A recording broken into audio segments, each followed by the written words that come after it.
Colorado returns home to Folsom Field to take on Stanford. Ryan, on ESPN they show the Ken Palm percentage for some of these big games. If they were going to do that for this game, that win percentage is going to be pretty darn low. Yeah, someone on Twitter the other day asked me, what are the chances CU wins 2 out of the next 3? And I said less than 5%, and they were kind of flabbergasted by that. But you know, the way I look at it is they're 16-point underdogs in this game. You're getting a high percentage if you're picking them to win. You can get some really good odds.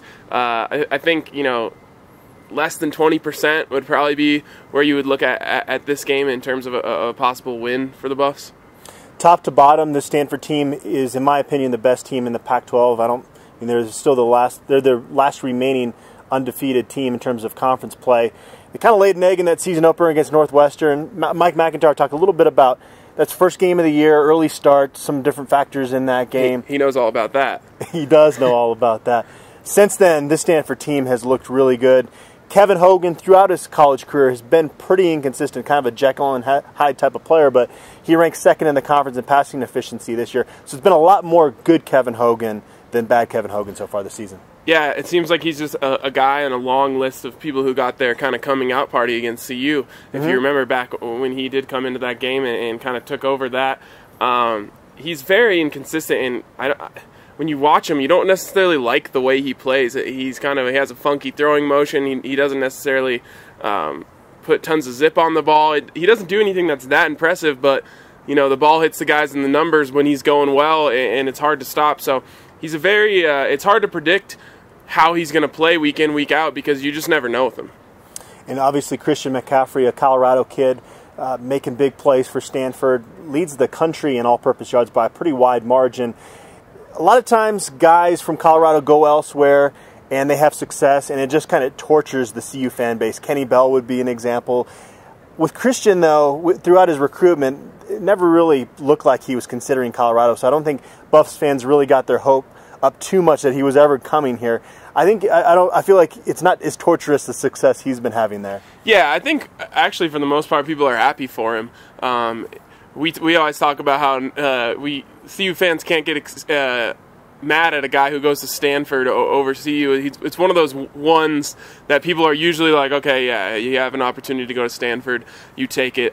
You match that with the fact that, you know, he never really teased the Buffs fans like a guy like Kalen Ballage might have done, yeah, or something along those lines. And I think people, mostly CU fans, root for Christian McCaffrey to kind of rep the state and go out there and dominate the way he's been doing. Obviously not this week. Yeah. During the recruiting process, I thought Christian should have gone to Oregon and played in more of kind of a spread offense. I thought that would have really suited him. I didn't think he was going to be a between-the-tackles type of runner. I was dead wrong there. Now, that said, the Stanford offensive line is so good that oftentimes he's not getting hit until he is in open space, and that's really allowed him to have a lot of success there. McIntyre talked about the fact that they have been healthy on that offensive line. That's really helped them. This is a Stanford team that just kind of, over the course of 16 minutes, slowly, methodically just wears you down. And this Colorado defense has made really big strides in year one under Jim Leavitt, but for 60 minutes, I just can't see them continually stopping the Stanford offense. Yeah, I mean, you talked about that offensive line and Christian McCaffrey running between the tackles. It doesn't even seem like he has to run between anything. He just runs. Yeah.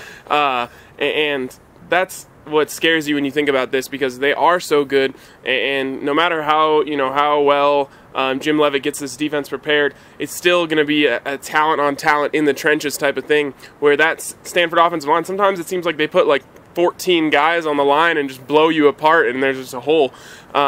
So it's going to be extremely tough for those Buffs linebackers, the young guys who are all a little bit nicked up, to try and hang in there and kind of stick with this offense while they just beat you up and beat you up and beat you up.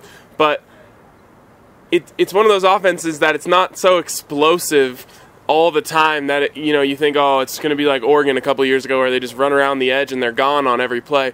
And I think from a CU fan's perspective, I think they're thinking that they have a little bit more of a chance in this game because of that. Defensively, Stanford ranks first in the conference in fewest yards allowed per game. But you look at it, when you look at across the board with stats, Stanford is up there in the top half of the conference in pretty much everything. But they haven't been creating a lot of sacks and a lot of takeaways. And with Colorado's offense, pass protection's been an issue at times this year. And then throughout Cefo's career, at times, untimely mistakes. That's the one thing Stanford really hasn't been doing defensively. Does that give you any hope? Yeah, I think if they can sustain drives the way they did last week against UCLA, not only will it kind of wear down that Stanford offense here at high altitude, but it'll save that defense from getting beat up on every play. So I think there's an opportunity to sort of sustain drives against this defense.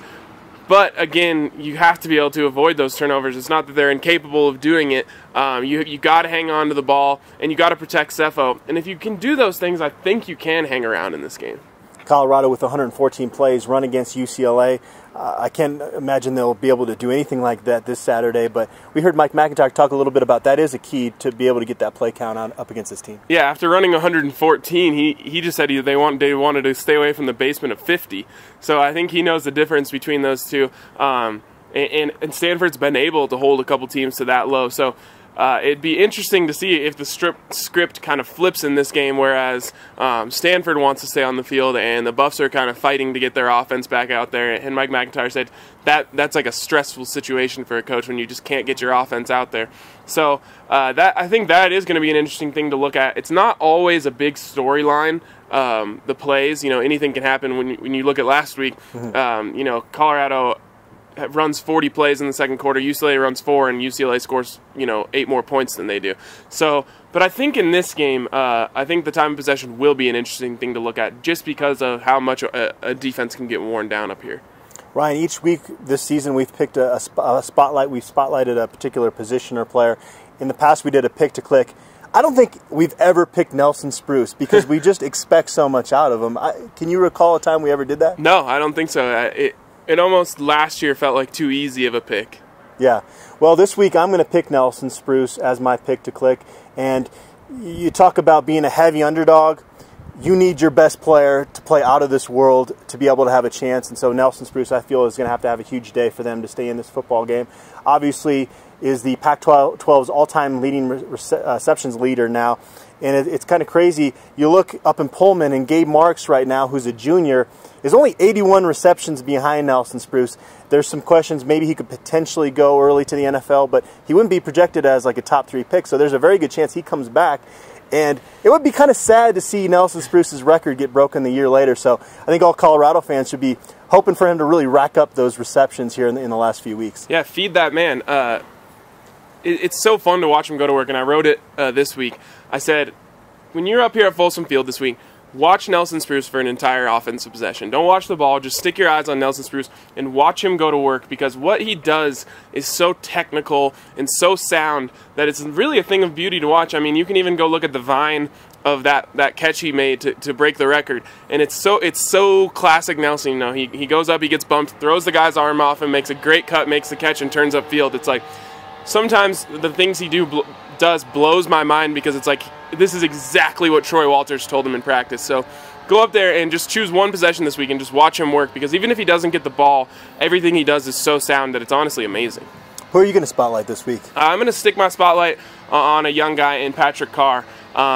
You've seen this offense kind of look towards the hot hand, and I think going into this week, he is the hot hand coming off of last week. So I think they're going to start the game trying to feed him the ball and see what he can do against this Stanford defense that might be a little more equipped to stop, the power back, like I guess not a power back, but the more in between the tackles guy like a Phil Lindsay. I think they're going to try and get Patrick out in space, and you never know. It's kind of a risky pick taking any running back, because for all we know, Christian Powell could decide to have his game this week.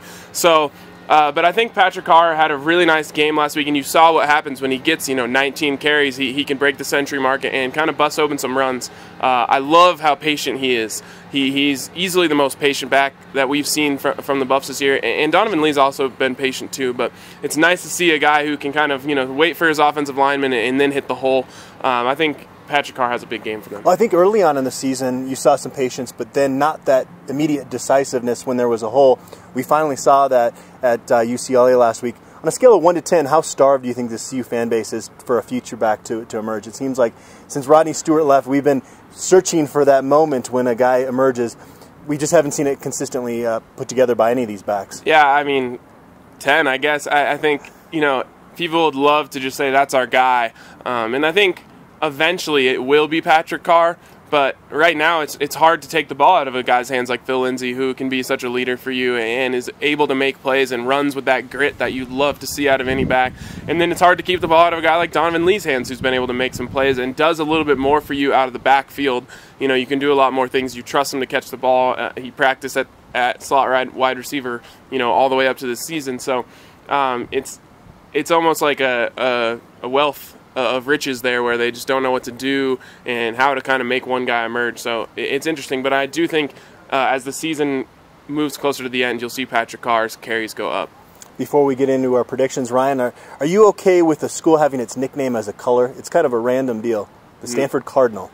No, and you have the color, and then you just throw a tree out there, and the tree's really weird. And it's not really an official mascot either. It's just part of the band, I guess. Yeah, I don't like anything about that. And you don't like anything about any of these opponents. I mean, yeah, no, I don't. It's just what do you do? Like, why is it just a color? And like, I don't usually like mascots that aren't plural, because it's like there's 85 guys on the team. Like, why isn't it plural? I don't know. It's just no. All right. Well, the spread I believe is around 16 points.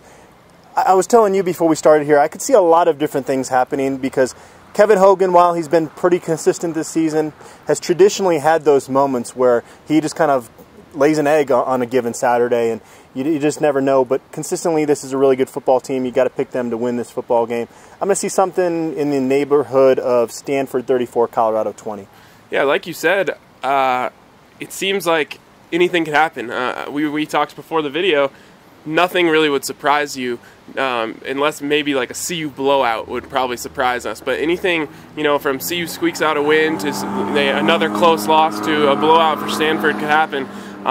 For me, it's hard for me to see them containing Christian McCaffrey, just with the way that their linebacking core has kind of taken hits, and the way that this offensive line just dominates. And I think eventually that's just going to wear on them. I think they kind of hang around for the first half as we've gotten used to, but eventually they pull away. And I think this one gets to the point where CU fans are a little upset with the outcome, 44-24. All right. Only 2 more opportunities to see this football team play at Folsom Field. The last day game, we're going to see if Colorado. So make sure you get out to Folsom Field. We'll see you out there.